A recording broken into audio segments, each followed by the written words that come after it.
topic is narration for class 11th and 12th. There are two parts of narration. One is called direct, other is called indirect.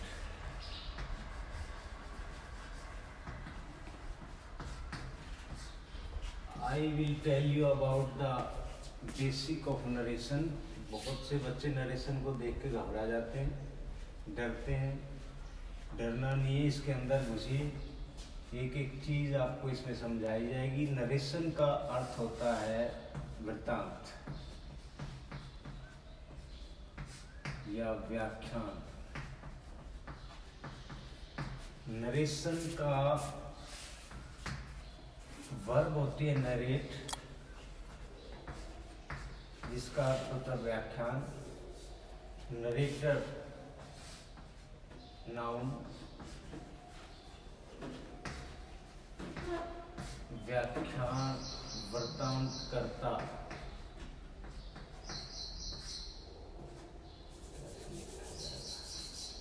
व्याख्यान करता और इसकी adjective होगी हमारी narration. अब narration क्या है?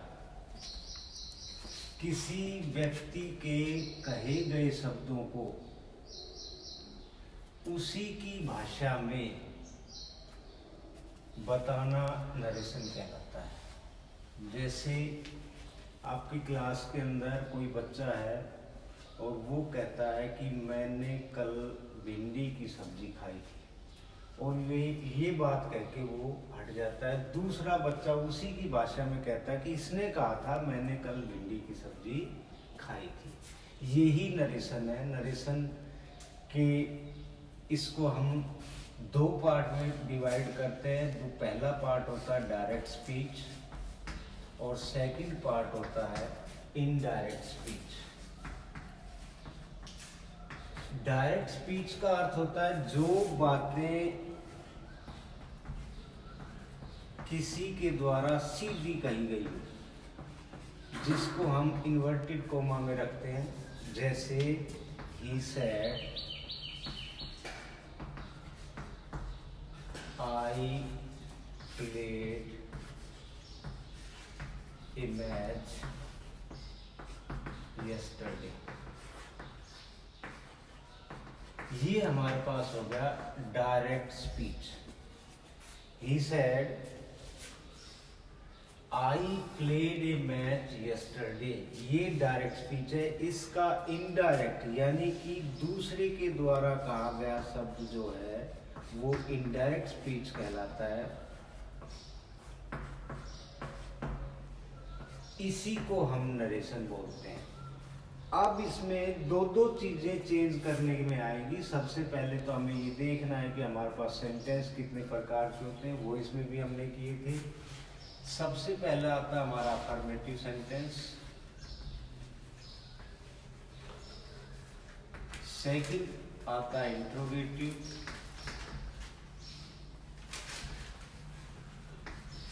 थर्ड आता है हमारे पास इंपेरेटिव, फोर्थ आएगा हमारे पास एक्सक्लामेटरी, और फिफ्थ आएगा हमारे पास ऑपरेटिव। सबसे पहले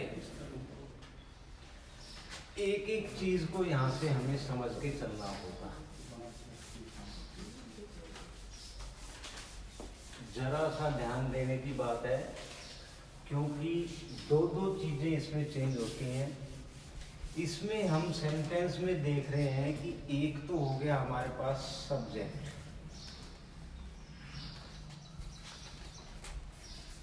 एक हो गया हमारे पास वर्ब,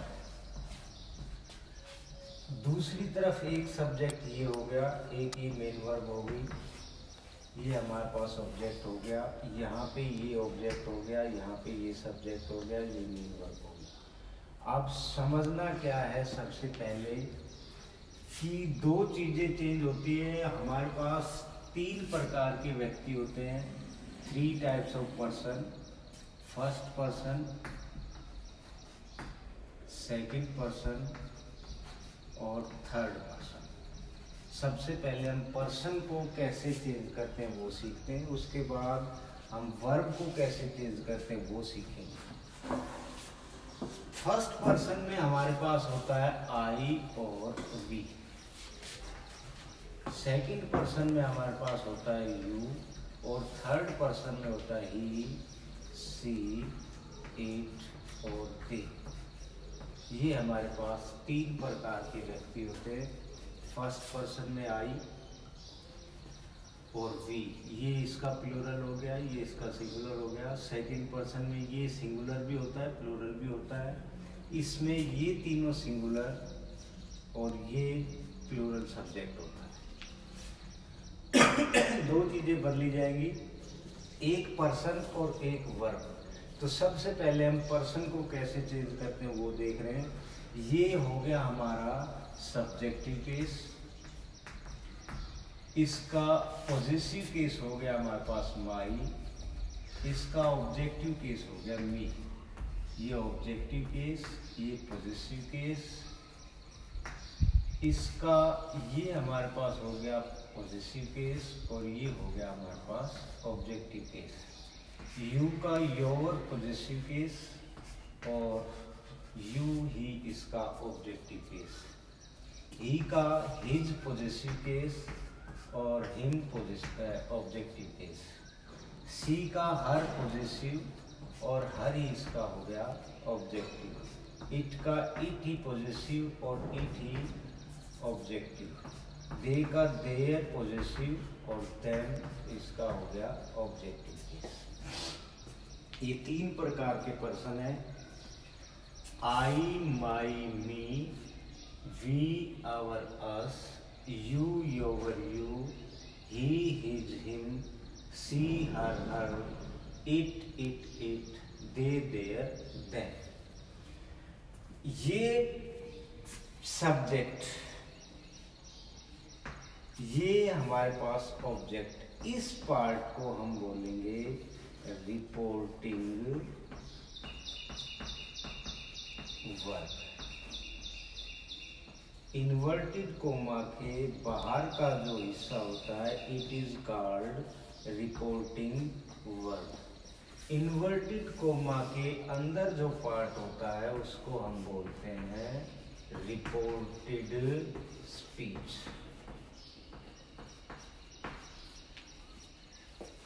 दो चीजें चलेंगी। जैसे हमारे पास ये दो चीजें आ गई एक सेंटेंस में, एक पार्ट हो गया रिपोर्टिंग वर्ब, इन्वर्टेड कोमा के अंदर जो पार्ट होगा वो होगा रिपोर्टेड स्पीच। दो ही चीज चेंज होगी, पर्सन भी दोनों चेंज होंगे, आगे यहाँ जाएंगे तो वर्ब भी चेंज होगी। पर्सन को कैसे चेंज करते हैं, ये हमारे पास सब्जेक्ट है, ये हमारे पास ऑब्जेक्ट है, ये रिपोर्टेड स्पीच है। समझने की बात क्या है, रिपोर्टेड स्पीच का फर्स्ट पर्सन, यहाँ पे हमारा ये कौन सा पर्सन है, फर्स्ट पर्सन। रिपोर्टिंग वर्ब का फर्स्ट पर्सन, रिपोर्टेड स्पीच का फर्स्ट पर्सन रिपोर्टिंग वर्ब के सब्जेक्ट के अकॉर्डिंग चेंज होता है। Number 1, rule number 1,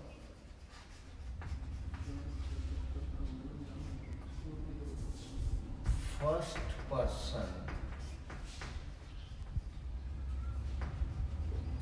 of reported speech change according to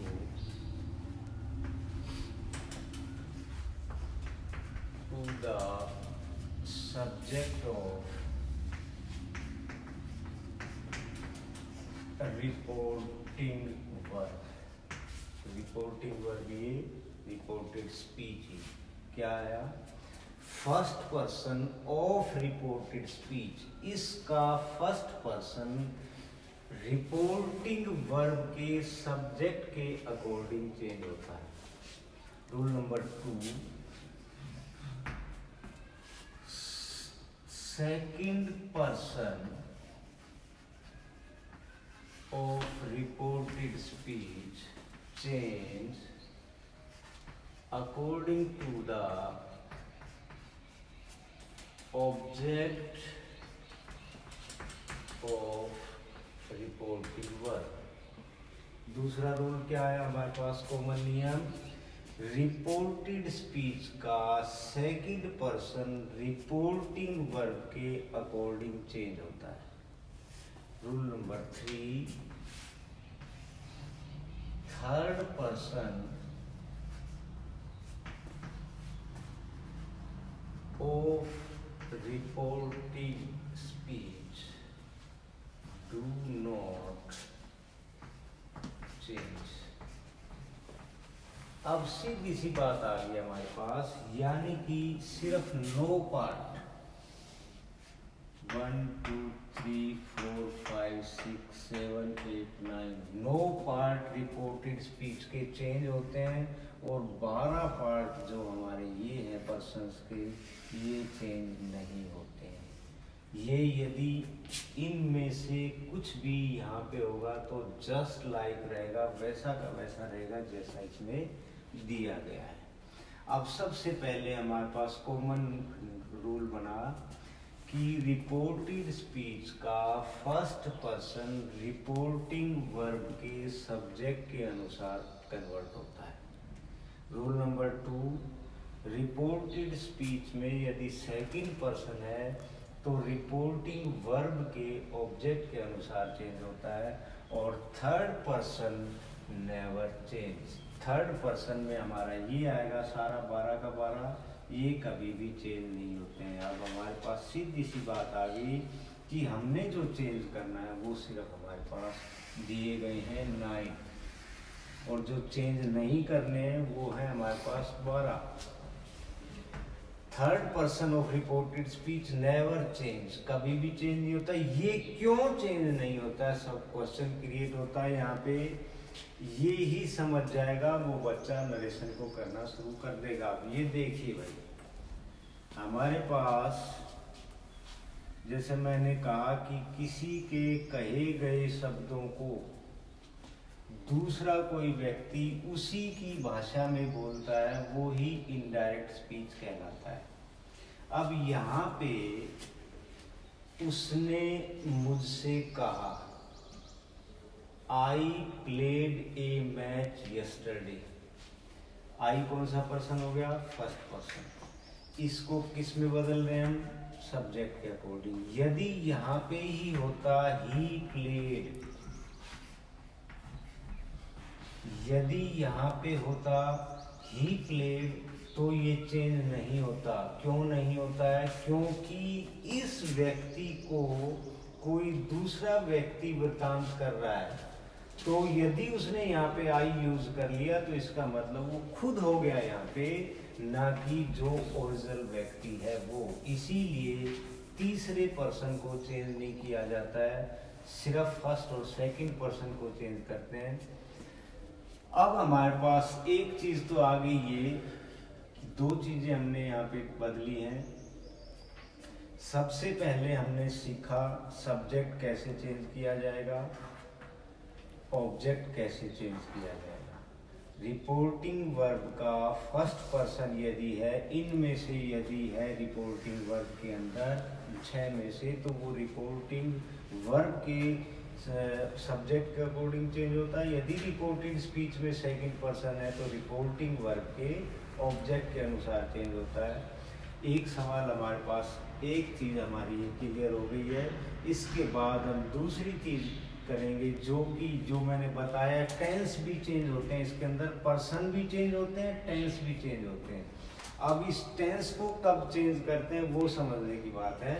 ये बोर्ड के ऊपर आइए डायरेक्ट। रिपोर्टिंग वर्ब प्रेजेंट या फ्यूचर टेंस में है तो ही रिपोर्टेड स्पीच का टेंस चेंज होगा, otherwise we can't change this tense.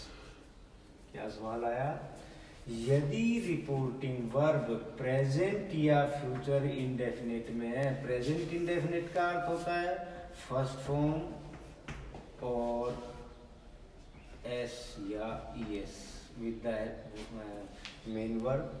और फ्यूचर टेंस का अर्थ होता है फ्यूचर इंडेफिनिट का विल और शैल।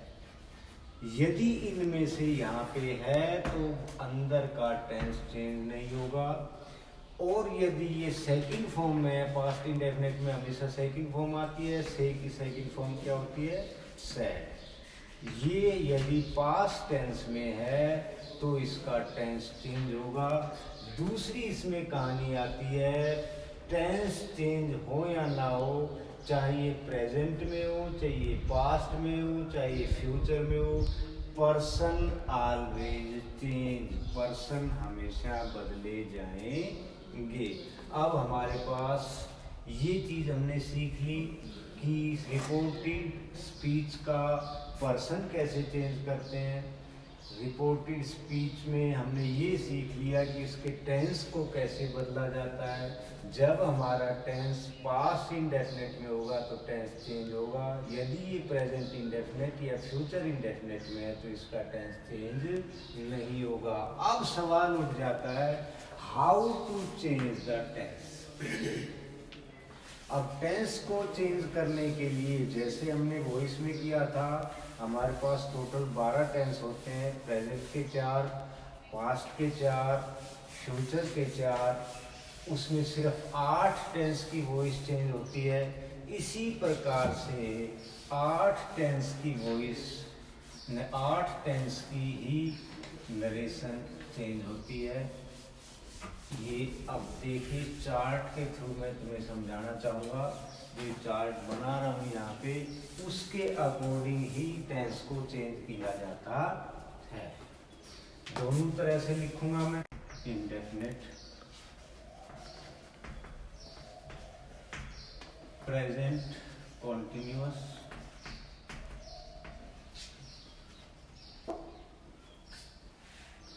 Present perfect, present perfect continuous, past indefinite, past continuous, past perfect, past perfect continuous, future indefinite, future continuous, future perfect और future perfect continuous. Tense wise सबसे पहले present indefinite tense helping verb होती है हमारे पास do, does, और first form of the verb present continuous helping verb होती है इज, एम, आर, वर्ब की फर्स्ट फॉर्म के साथ ING. Present perfect has, have, verb की third form. Perfect continuous has been, have been, verb की first form के साथ ING. Past indefinite did और second form. Past continuous was, were, ING. Perfect had, third form, had been, verb की first form के साथ ING. Indefinite will, shall, first form. Will be और shall be, ING. Will have, shall have, third form. Will have been, shall have been, आइए जैसे voice में 8 tense change होते, इसमें भी 8 टेंस ही चेंज होंगे।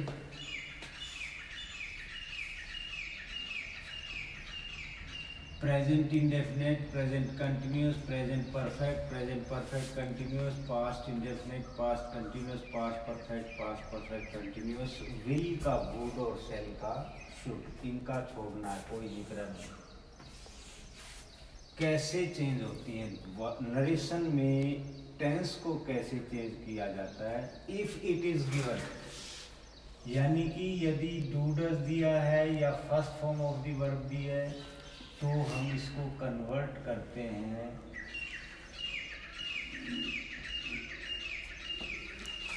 प्रेजेंट इंडेफिनिट पास्ट इंडेफिनिट में convert होता है।